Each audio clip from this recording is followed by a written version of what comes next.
মা মা যে শব্দটা মানে মা যে অক্ষরটা লিখেছে সেখানে লিখেছে যে মা নিচে লেখা, যেখানে নেগেটিভ ইঙ্গিত প্রকাশ করা যাচ্ছে।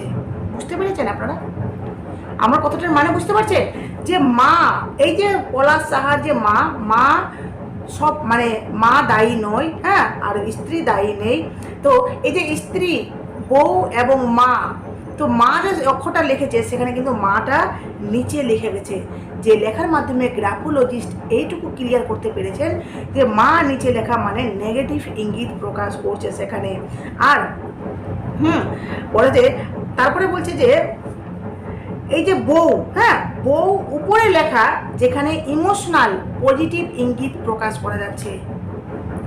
মানে লেখার সময় অনেক অনেক সময় হয় না, আমাদের ফিলিংস যেটা আমাদের ভিতরে চলছে সেই ফিলিংসটাকে আমরা প্রকাশ করছি সেই লেখার মাধ্যমে, তাই না? তো সেই ফিলিংসটা প্রকাশ করতে গিয়ে